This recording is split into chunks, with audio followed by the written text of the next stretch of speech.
키워드로 여는 오늘 이 시대 아침을 여는 키워드. 네, 출근길 라디오로 만나는 가볍지만 깊이 있는 오디오 칼럼 수요일인 오늘은 스포츠 편입니다. 저희들이 4부에서 주로 만나 뵀었는데요. 2부로 오늘 시간을 좀 당겼습니다. 소재가 소재인 만큼 관련된 얘기를 최동호 스포츠문화연구소장이 전해드리도록 하죠. 오늘은 해리포터 같은 근사한 모자를 쓰고 나오셨습니다. 안녕하십니까? 깊이 있는 오디오 칼럼이라고 해도 더 저의 마음을 좀 부담스럽게 만드세요. 깊이가 있어야지 될 텐데. 아주 깊이 천착해 주시기 바랍니다. 예. 오늘의 키워드가 뭐죠? 황교안입니다. 아, 그렇습니까? 이게 예. 뭐 지금 창원에서 활발하게 선거 유세 활동을 벌이고 있을 텐데 말이죠. 예. 어떻게 이 주제를 정하셨어요? 최근 며칠 동안 핫한 이슈였었죠. 지난달 30일에 이제 창원 축구센터에서 이 경남 FC하고 대구 FC 경기가 있었고요. 그리고 오늘 지금 선거가 시작이 됐죠. 네네. 이 창원 성산 재보궐 선거를 지원하기 위해서 이제 현지에 내려갔던 황교안 자유한국당 대표가 이 강기훈 후보와 함께 이 경기장에 들어가서 선거 유세를 한 것이 이제 문제가 된 거죠. 네네.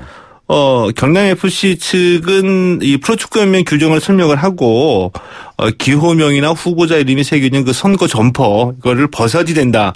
라고 설명했음에도 불구하고 밀고 들어왔다라고 주장을 하고 있고, 네네. 이 황교안 대표 측에서는 제지가 없었다. 라고 주장을 하고 있습니다. 예. 실제로 그러면 경남FC의 징계에 대해서 이제 관심들이 높았는데, 무슨 10점 감점 얘기도 나오고 그랬는데, 그렇게까지 갈 것 같지는 않아요. 아무래도 일단 이제 경남 FC 측으로서는 그런 측면도 있거든요. 네네. 그런데도 이 프로축구연맹으로부터 이제 제재를 받았습니다. 이 제재금이 2천만 원을 부과받았거든요. 예. 그런데 일단은 이 경남 FC가 홈 구단입니다. 네네. 이 경기장 관리는 홈 구단에게 경기장 관리의 책임이 있기 때문에 막아야 되는데 막지 못했다라는 것은 이 규정상의 책임을 물 수 있는 근거가 되겠죠. 네네. 자, 그래서 이제 이 제재를 해야지 되는데 이 프로축구연맹 정관 제5조에 이 정치적 중립과 차별 금지 조항이 있거든요. 예. 이제 이 조항을 위배했을 경우에 줄 수 있는 제재는 좀 여러 가지가 있습니다. 그러니까 승점 10점 이상 감점, 네네. 그리고 무관중 홈 경기에 제3지역에서의 홈 경기 개최, 그리고 마지막으로 가장 경한 징계 중에 하나가 2천만 원 제재금이거든요. 그 중에 이 프로축구연맹이 보기에는 경남 FC 주장을 받아들여서 그래도 구단 직원들이 막으려고 노력을 했었다. 네네. 그리고 경남FC 구단의 직접적인 정치적인 행위는 아니다. 예. 라는 점을 들어서 이 조항에 근거한 징계 중에서는 가장 경한 이 제재금 2천만 원을 부과를 했죠. 만약에 소장께서 그 징계위원회에 계셨다고 한다면은 어느 정도 페널티를 주셨겠어요? 저로서도 제재금 2천만 원 정도를 줬을 것 같습니다. 네네. 왜냐하면 일단은 징계는 분명히 줬어야 됩니다. 왜냐하면 물론 이제 대선 후보급이죠. 이 황교안 대표가. 예. 이 대선 후보급의 야당의 대표를 물리적으로 저지하는 게 쉽지는 않았을 것이다. 라는 점이 현실적으로 감안해야지 되고요. 예. 그렇다고 하더라도 경남FC에 반드시 징계는 줘야 됩니다. 이것은 경남FC의 잘잘못을 가린다는 의미보다는 네네. 그냥 넘어가게 되면은 정치인들에게 무언가 시그널을 줄 수가 없는 거죠. 예. 징계를 주고 반드시 잘못된 행위라는 것을 알려줘야지 추후에 이런 일이 재발되지 않게 방지할 수 있는 경각심을 얻을 수 있는 거죠. 스포츠 현장이 정치 현장이 될 수는 없으니까요. 그렇죠? 예. 그러나 그럼에도 불구하고 이 같은 가장 약한 징계를 준 것에 대한 배경 같은 거 이런 것은 없는지 아주 이상적인 판단으로 내린 것인지 이런 부분에 대한 궁금증 또는 댓글들을 보면은 이제 각 네티즌들의 의견이 엇갈리는데 어떻게 보시는지요?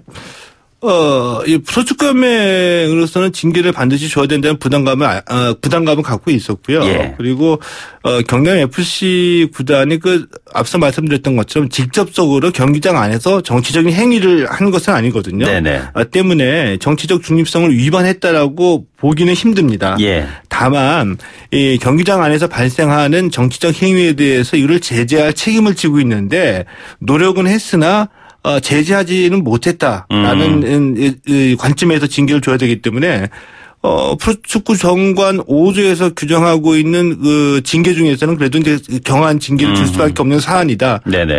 보는 거죠. 선례가 있어요? 예를 들자면 당대표가 예. 스포츠 경기장 안에서 선거 유세를 했다가 이러한 징계 해당 구단이라든가 이런 좀 받은 선례. 이런 선례는 찾아보기 힘들죠. 왜 찾아보기 예. 힘드냐 하면은 이 스포츠가 정치에 오염이 되거나 또 이 스포츠를 정치적으로 활용한 사례들은 너무나도 많이 있습니다. 예. 너무나도 많이 있는데 근데 황교안 대표하고 강기훈 후보의 경기장 내 유세 같은 경우에는 이 정치가 스포츠를 이용했다라기보다는 이 경기장 안에서 정치적인 행위를 한 사건이거든요. 예. 근데 개별 정치인이 경기장 안에 들어와서 선거 유세를 했다라는 것은 거의 드문 사례이죠. 예, 예. 그리고 이 정치가 스포츠를 이용한다는 의미는 이제 스포츠가 갖고 있는 그 특징이 있죠. 우리 국민의 마음을 하나로 쉽게 통합을 하고 네네. 또 이슈 폭발성도 있고 그 대중 동원 능력도 있습니다. 근데 이런 것 때문에 항상 이 정치가 스포츠를 이용하는데 이에 대한 대표적인 사례로는 뭐 평창 동계올림픽을 들 수도 있죠. 지난번에 평창 동계올림픽 때 박영선 이번 장관 후보자가 롱패딩을 입고 들어갔는데 거기에 예. 이제 특정 정당의 사인이 있었다는 거 아니겠어요? 뭐 그런 얘기를 해가지고 좀 같이 맞대응으로 하고 있고 그렇잖아요. 예, 그렇죠. 이게 주목받는 장소이기 때문에 그런 이제 그 상징 효과를 거두기도 하고요. 또 평창 동계올림픽 자체가 평화올림픽으로 꾸려졌잖아요. 네네. 이 스포츠 외적인 어떻게 보면 이제 스포츠 외적인 그 북한의 참가 그리고 단일팀 을 구성하는 데에 이 평창 동계올림픽에 성패를 걸기도 했는데 이것이 의미하는 바는 이 평창 동계올림픽을 평화올림픽으로 만들어서 한반도 이 평화체제를 구축하겠다. 예, 예. 그리고 이것을 정치적인 어떤 그 이득, 정치적인 효과, 한반도 평화를 이끌어낸 정권, 대통령으로 평가를 받을 수 있는 또 이것이 실제로 국민의 지지를 받았고요. 네네. 이런 면에서는 이 상징성과 국민 통합 그리고 한반도 평화 체제라는 정치적인 효과를 이 평창 동계올림픽을 통해서 얻어냈다라고 볼 수도 있기 때문에 네. 이 스포츠와 정치가 때로는 뗄래야 뗄 수 없는 관계를 이루기도 하죠. 다만 예. 중요한 것은 이 국민 통합이라는 이 선한 그 스포츠의 정치적 행위의 결과 이것을 이 평창 동계올림픽처럼 우리 모두에게 이익이 되고 도움이 되는 쪽으로 정치적 행위의 결정을 하느냐 예. 아니면 정치인 개개인이 아니면 국가와 국민이 아닌 정권에 이익이 되는 쪽으로 이 스포츠를 정치적으로 이용하느냐 이 차이가 중요하다라고 보고요. 예. 뭐 특히 국제 스포츠 이벤트 같은 경우에는 정치와 뗄래야 뗄 수가 없는 스포츠가 이런 불가분의 관계를 갖고 있다라고 보는 게 네네. 솔직한 얘기죠. 이번에 근데 보면은 그 스포츠 현장에서 유세를 했던 모습들은 황교안 대표뿐만이 아니라 사실은 정의당의 이정미 대표하고 그 여영국 후보가 농구장에서 또 있었어요. 인증샷도 찍고 막 그랬습니다. 전에 이제 그 창원을 홈구단으로 하는 LG 세이커스 경기가 열렸던 홈구장에 예. 갔었었죠. 거기서도 보니까 그 선거법을 의식을 하고서 굉장히 이제 자제하는 모습이었었는데 이 기호가 적혀져 있는 머리띠를 좀 둘러서 문제가 지금 현재 자유한국당으로부터 네네. 반박을 받고 있죠. 자, 그렇다면은 과거에 보면은 우리 청취자들이 기억하는 스포츠 현장에서 정치적인 함의가 담긴 그런 세레머니 이벤트 같은 거 해가지고서 많이 화제가 됐던 경우도 있었잖아요. 우리 청취자 여러분들께서 가장 잘 기억하시는 예가 2012년 런던 올림픽이었었죠. 축구에서 우리가 일본과 동메달 결정전을 치를 때 이제 박중호 선수가 네네. 독도는 우리 땅이다. 예, 저도 기억나요. 우리로서는 너무나 당연한 얘기인데 네네네. 이것은 이제 피켓팅을 했다가 IOC로부터 제지를 받았습니다. 예. 결국에 동메달은 돌려받긴 돌려받았는데 시상식에 이제 참가하지는 못했고요. 자, 그리고 대표적인 사건으로 거론이 되는 게 1968년도에 그 멕시코 시티 올림픽이거든요. 예, 예. 여기에서 이제 남자 육상 200m에서 금메달리스트인 토미 스미스 선수하고 이제 동메달리스트인 존 카를로스 선수가 둘 다 흑인이었는데 있는데 네네. 60년대 미국에서 있었던 이 블랙 파워 살루트 그러니까 흑인 인종 차별에 저항하는 운동. 예. 이게 그 세리머니를 펼친 겁니다. 검은 장갑을 낀 손을 하늘 향해 치켜들었죠.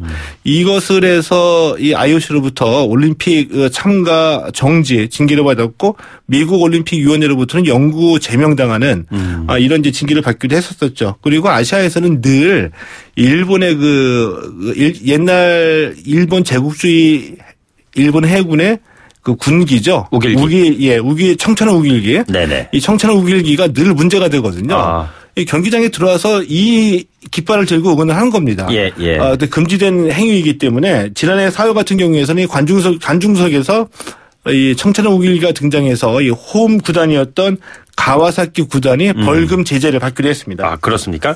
이럴 때의 제재는 어느 정도의 수위예요? 가장 그 중한 제재가 된다고 한다면은 다음번 홈 경기에서 관중 없이 네네. 치르게 되는 이 관중 없이 치르게 되는 경우는 실질적으로 구단에 타격이 갑니다. 왜냐하면 입장권 판매가 안 되기 때문에 금전적인 손실이 있고요. 이 가장 중한 경기가 관중 없이 치른 경기가 실제로 있었고요. 그렇죠. 그리고 경한 경우에는 그냥 제재금으로 넘어가는 경우가 또 있기도 하죠. 그러니까 이제 이번에 그 경남 FC 같은 경우에는 이제 2천만 원의 일종의 이제 벌금을 낸 것이고요. 예. 뭐 관중이 없는 무관중 경기라든가 뭐 이런 것과는 좀 무관한 거니까 가장 낮은 단계의 제재 수위다 뭐 이렇게 지금 보면 되겠군요. 그러니까. 예, 그렇습니다. 자, 그런데 IOC나 FIFA가 가장 정치적인 단체이면서도 경기장 내에선 정치적 행위를 금지한다. 자, 이 이유가 뭐죠? 앞서 말씀드렸던 제가 이 68년 멕시코시티 올림픽에서 이 블랙 파워 살루트 있죠.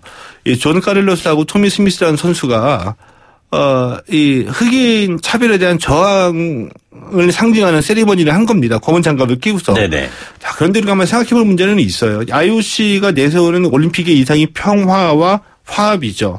근데 이 두 선수들이 흑인 차별에 대해서 저항을 했는데 이 차별에 대한 저항이 평화와 화합이 아닌가요? 그렇다고 봐야 되겠죠. 예, 맞습니다. 이 평화와 화합을 위해서 나름의 헌신이나 희생을 한 두 선수들에게 징계를 줬습니다.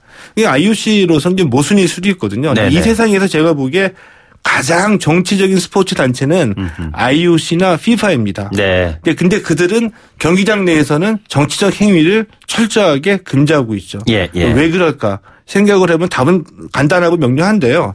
이 경기장 안에서 정치적인 행위를 허용을 해버리면은 네네. 가뜩이나 스포츠는 경쟁하고 과열해서 폭력 사태가 많이 일어나는데 이 세상의 모든 국가 갈등, 인종 갈등, 지역 갈등, 또 민족 갈등이 경기장 안으로 들어와서 아마 폭발을 해버릴 겁니다. 네네. 스포츠 자체가 존재하기 힘들겠죠. 과거에는 올림픽 현장에서도 그런 일도 있고 막 그랬었잖아요. 예, 그랬었죠. 때문에 경기장 안에서는 굉장히 이 정치적 행위를 금지할 수밖에 없는 게 스포츠의 지속을 위해서 IOC나 FIFA가 굉장히 강조하고 있는 거죠. 예, 그러니까 뭐 정치라는 것이 사람들을 하나로 뭉쳐갖고 어떤 공동체 속의 선을 뭐 구현한 것이라고 했을 때 스포츠 역시 그에 못지않은 또는 그보다 더욱 더 높은 단계의 어떠한 글로벌한 그런 순기능을 발휘할 수 있다고 보는데 앞으로 이 같은 정치적인 목적에 휘둘리는 스포츠 현장이 되지 않기 위해서는 어떻게 돼야 된다고 생각하시는지요? 일단은 이 프로축구 연맹의 규정이 있거든요. 이 정치적 행위를 금지하는 규정은 이 연맹뿐만이 아니라 대부분의 스포츠 단체 다 있습니다. 다 있는데 이번에도 이 규정의 미비가 드러났었죠. 그래서 이 정치적 행위 이 재발을 방지하기 위해서 이 제도의 보완, 이 규정의 보완, 법의 보완이 있어야 된다라는 주장도 제기되고 있는데요. 이 정치적인 행위뿐만이 아니라 경기장 내에서 가끔가다 폭력이 발생합니다. 그러니까 관중끼리 폭력도 있고요. 선수들을 향해서 위험한 물건을 던지는 경우도 있거든요. 이 경기장의 문화 그리고 정치적 행위 금지를 위해서 새로 이 경기장 문화를 잡아야 되는데 이것을 강제하거나 규범으로 정하는 스포츠 기본법이 좀 제정될 필요성이 있다라고 보고요. 이 스포츠 기본법의 이 필요성은 단순히 정치적 행위의 금지가 아니라 이 경기장 안에서의 선진적인 그리고 풍요로운 문화를 만들어내기 위한 하나의 우리의 노력이라고 생각이 듭니다. 정말 큰일 하셔야 되겠어요. 맨 마지막에 문화적 해법을 제시했는데 스포츠 문화연구소 소장직을 맡고 계시잖아요. 지금까지 최동호 스포츠문화연구소의 소장과 함께했습니다. 고맙습니다. 예, 고맙습니다. 네. 자, 8시 뉴스 듣고 3부에 돌아오겠습니다.